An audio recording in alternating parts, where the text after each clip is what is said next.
Hello dear students, ये जो मैंने टेस्ट दिया था आपको JEE लेवल का टेस्ट 1 ट्रिग्नोमेट्री का, उसके क्वेश्चन डिस्कस करते हैं। ज़्यादातर बच्चों ने अच्छा परफॉर्म किया। यहाँ पे दिया हुआ है कि sine theta and cos theta are the roots of this equation, right.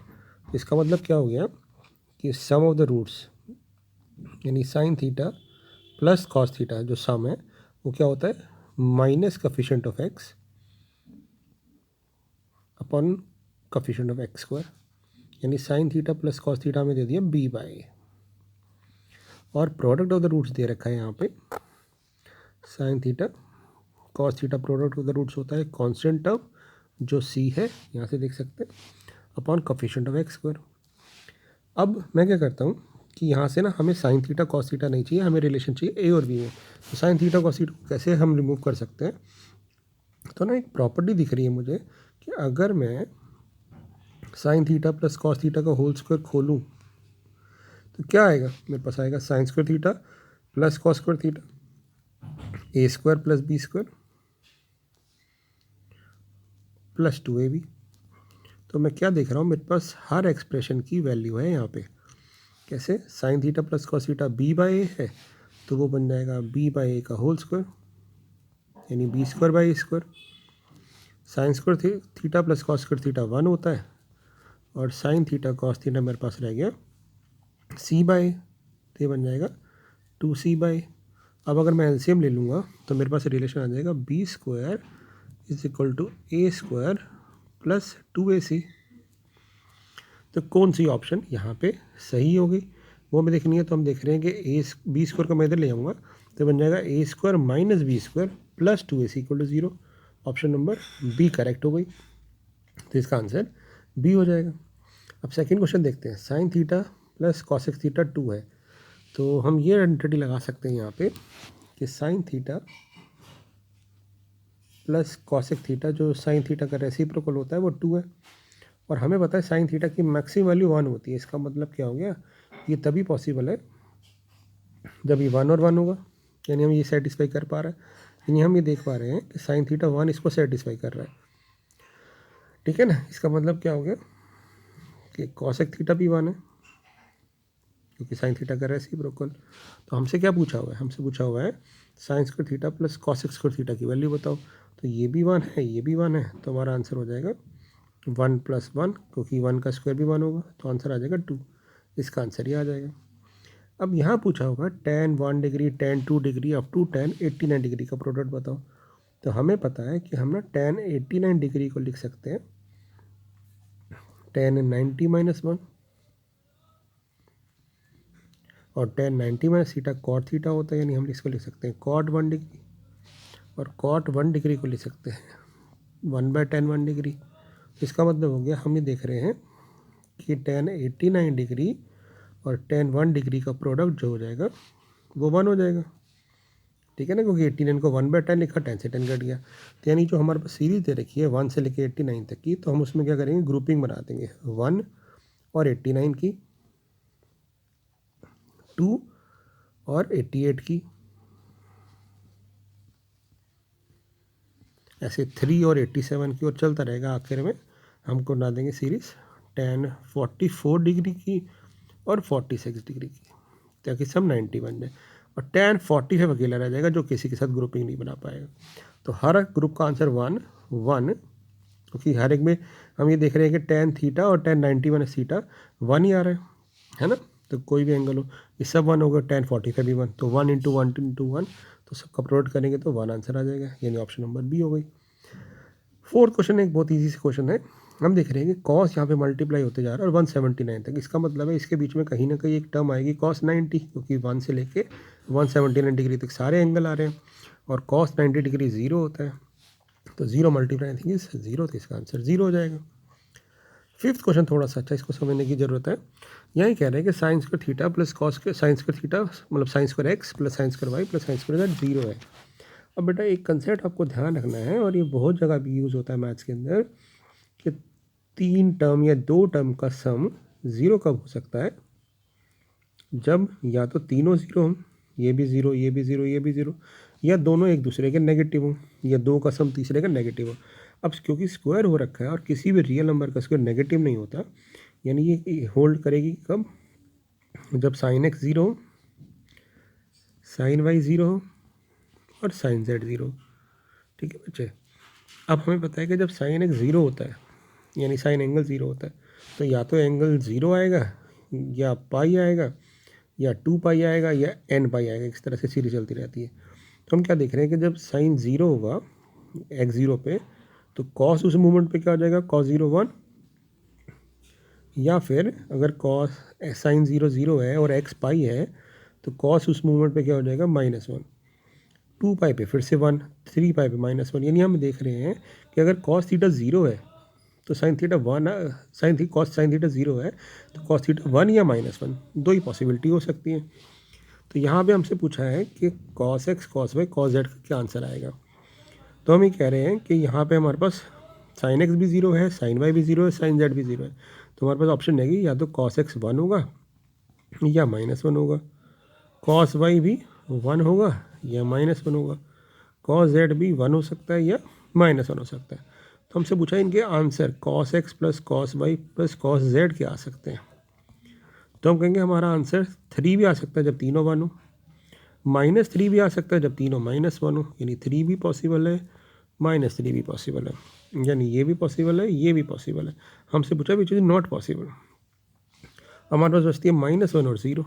तो हम देख रहे हैं कि 0 कभी नहीं हो सकता, -1 हो सकता है जब एक 1 एक -1 और तीसरा -1 हो जाए, कट जाएगा, है ना। बट 0 नहीं हो सकता कि 0 होने के लिए इनका सम कभी 0 बनेगा नहीं। इसका हम ये कहेंगे कि इसका मतलब है 0 कभी भी पॉसिबल नहीं है। तो ये एक अच्छा कंसेप्चुअल क्वेश्चन था। ठीक है, अगले क्वेश्चन में चलते हैं। सेम कंसेप्ट यहाँ कि sine square A plus sine square B plus sine square C plus sine square D 0 है, तो minimum value of cos A cos B cos D क्या होगी। अभी मैंने बताया कि अगर कॉस स्क्वायर ए 0 है तो इसका मतलब कॉस ए 0 है, सॉरी साइन स्क्वायर ए 0 है तो मतलब साइन स्क्वायर ए 0 है, मीन्स ए 0 है या पाई है, यानी उस मोमेंट पे कॉस ए की वैल्यू 1 या -1 आएगी, इसकी भी 1 या -1 आएगी। पिछला ही क्वेश्चन, इसकी वैल्यू भी 1 या -1 आएगी, इसकी वैल्यू भी 1 या -1 आएगी। तो हमसे पूछा कॉस की मिनिमम वैल्यू क्या होगी, तो मिनिमम वैल्यू -1 -1 -1 -1, यानी इसकी मिनिमम वैल्यू -4 हो सकती है और मैक्सिमम वैल्यू 4 हो सकती है ना। तो हम कहेंगे कि इसकी मिनिमम वैल्यू -4 रहेगी, यानी ऑप्शन नंबर डी करेक्ट है। सहमत में हमसे पूछा इसको रेडियन में कन्वर्ट करो, तो रेडियन में कैसे कन्वर्ट करते हैं, हम सीधा पाई की वैल्यू पुट कर देते हैं 180, इसको 180 पुट किया तो 180 कट गया 5 पे 36 डिग्री में, 36 को 18 से मल्टीप्लाई करोगे तो हमारे पास आ रहा है 8 6 48 या 108 होता है 10 और 8 36 और 10 46, तो 468 आ रहा है डिग्री में। तो हमारा आंसर हो जाएगा 468 डिग्री। क्लियर है, इसमें कोई डाउट तो नहीं है। तो हमने कुछ भी नहीं किया, रेंज में कन्वर्ट करने के लिए 180 पर पाई से कह सकते हैं मल्टीप्लाई किया तो पाई से पाई कट गया और फिर हमने उसको कन्वर्ट कर दिया। ठीक है, मैंने कोई एक बार मल्टीप्लाई में देख लूँ, गड़बड़ तो नहीं किया ना हमने। यहाँ पे हुआ, इसको काटा 180 को तो 5 3 द 15 3 6 हो गया, 36 को 18 पे तो 18 6 तो हो गया 108 और 18 दिया, अच्छा 36 54 होगा यहाँ पे और 64 हो जाएगा, तो मल्टीप्लाई में कन्वर्ट थी, तो ये ऑप्शन नंबर ए सही आ जाएगी। अब क्वेश्चन नंबर 8 देखते हैं। साइन एक्स हमें दे रखा है, sec X plus tan X की वैल्यू निकालनी है। ठीक है बेटा, अब यहाँ दे रखा है साइन एक्स हमारा 21/29 है। एक तरीका है हम ना ट्राइंगल कंप्लीट करके इसको करें, दूसरा तरीका है कि हम क्या करते हैं इस sec X plus tan X को साइन में कन्वर्ट कर लेते हैं। कैसे, इसको लिख सकते हैं 1/cos, इसको लिख सकते हैं साइन बाई कॉस, यानी मेरे पास ये आंसर आ गया 1 + sin x upon cos x, और cos x को हम लिख सकते हो 1 - sin स्क्वायर x। ये सब मैंने साइन में ही बना लिया। अब मैं वैल्यू पुट कर देता हूँ, बट इतना ध्यान रखना है मुझे कि क्योंकि यहाँ पे x सेकेंड क्वाड्रेंट में है और सेकेंड क्वाड्रेंट में हमारे पास sec x plus tan x दोनों ही नेगेटिव होते हैं, तो ये रिजल्ट हमारा नेगेटिव आएगा। हम पहले ही नेगेटिव लगा देते हैं। ठीक है, तो अब साइन एक्स की वैल्यू पुट कर देते हैं, तो 1 + 21/29 अपॉन रूट में 1 - 21 स्क्वायर अपॉन 29 स्क्वायर, तो ऊपर आ जाएगा -50/29 और नीचे आ जाएगा 29 का स्क्वायर -21 का स्क्वायर अपॉन 29 का स्क्वायर बाहर आके 29 बन जाएगा, ये कट जाएगा। तो हमारे पास आंसर आ गया -50 अपॉन रूट में। अब मैं ना a square minus B square का फॉर्मूला लगा देता हूँ। 29 - 21 8 और 29 + 21 ये, तो 50 से √50 कट जाएगा। तो हमारे पास आंसर आ गया -√50 अपॉन √8। √50 का मतलब हो गया 5√2। तो हमारे पास आंसर आ गया -5√2 और √8 का मतलब 2√2, यानी हमारे पास आंसर आ गया -5/2। तो -5/2 नन ऑफ दिस हो जाएगी हमारी ऑप्शन। ठीक है। अब यहाँ पूछा है कि एक ट्रायंगल में 3 एंगल AP में हैं। ठीक है, तो इसका मतलब है हमें 3 टर्म कोई भी AP की मान सकते थे, बट हाँ यहाँ पे हमें पता है कि सारे एंगल का सम 180 होता है। और हमने सीखा था कि अगर एक ट्रायंगल में 3 टर्म्स का सम दिया हो तो जनरली हम टर्म लेते हैं A - D, A और A + D। तो हमने बोला कि भी ये AP के 3 एंगल हम मान लेते हैं, तो इन तीनों का जो सम होगा वो कितना होगा 180 डिग्री। तो D से D कट गया, तो हमारे पास क्या आ गया 3A आ गया हमारे पास 180 डिग्री।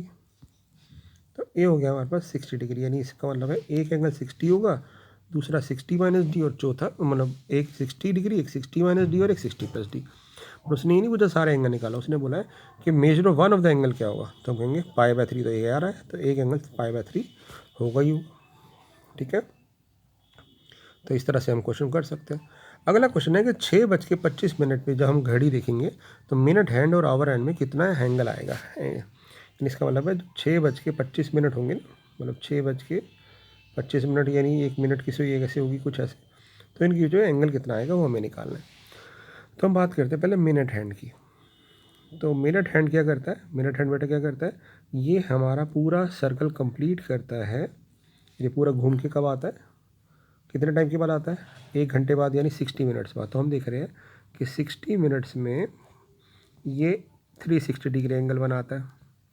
तो 1 मिनट में कितना बनाएगा 360/60, यानी 6 डिग्री का एंगल बनाता है। तो 6:25 पे हम सिर्फ 25 मिनट को देखेंगे, क्योंकि हम बाद मिनट की कर रहे हैं, और 6 घंटे बाद तो वापस यहीं हो गया होगा, यानी कंप्लीट 0 बना दिया होगा उसने। तो 25 मिनट में कितना बनाएंगे, तो हम कहेंगे 25 मिनट में वो एंगल बनाएगा, यहाँ से स्टार्टिंग पॉइंट से कितना बनाएगा, 1 मिनट में 6 डिग्री बनाता है, तो 25 मिनट में 6 × 25 150 डिग्री एंगल बना देगा। ये तो हो गया θ1। अब बात करते हैं θ2 की, यानी आवर हैंड की। तो जो घंटे की सुई होती है आवर हैंड, वो हमारा क्या करती है, पूरा सर्कल कंप्लीट करती है 12 घंटे में। तो हम कह रहे हैं 12 घंटे में 360 डिग्री एंगल बनाती है, तो 1 घंटे में कितना बनाएगी 1 आवर में, तो हम कहेंगे 30 डिग्री। तो हम क्या करते हैं 6 आवर और 25 मिनट को पूरे आवर में कन्वर्ट कर लेते हैं, क्योंकि हमने 1 घंटे का एंगल निकाल लिया। तो 6 आवर कंप्लीट है और 25 मिनट को आवर में कन्वर्ट करने के लिए 60 से डिवाइड कर दोगे, तो ये आ जाएगा 5 5 5 12 तो 12 6 72, यानी 77/12 आवर्स आ गया। तो इसका एंगल निकालने के लिए हम क्या करेंगे, 77/12 को 30 से मल्टीप्लाई कर देंगे, तो 6 पंजे और 6 दूनी, तो ये आ गया हमारे पास θ2 आ गया 77 × 5/2। कितना हो गया ये 7 5 35, 3 कैरी 382। अब हमें इनके बीच में एंगल निकालना है, तो θ1 - θ2 या θ2 - θ1। तो मैंने मॉड लगा दिया, तो एक एंगल आ रहा था 150, एक आ रहा है 385। वैसे ही बड़ा है तो हमेशा बड़े में से माइनस करना चाहिए, तो मैंने बिना सोचे ही किसी में से भी किसी को माइनस करके मॉड लगा दिया कि मैं पॉजिटिव आंसर लूँगा। तो ये हो गया 300 - 385/2, यानी 85/2। अब हमें क्या करना है, इसको रेडियन में कन्वर्ट करना है। 85/2 डिग्री में आया, तो π/180 से मल्टीप्लाई कर देते हैं। 5 पे चला जाएगा 17 और नीचे चला जाएगा 5 पे 36 और 2 × 36, तो ये आ जाएगा 17 π/72 रेडियन। कोई ऑप्शन है ऐसी देखें, तो 17 π/72, तो ये ऑप्शन हो जाएगी। तो इस तरह से 10 क्वेश्चन थे। तो आई होप अब आपको ये समझ आ गया होगा। अगर आप ऐसे क्वेश्चन आते हैं तो आप इसकी प्रैक्टिस कर सकेंगे। ठीक है, तो मिलते हैं अगले सॉल्यूशन में। ठीक है, थैंक यू।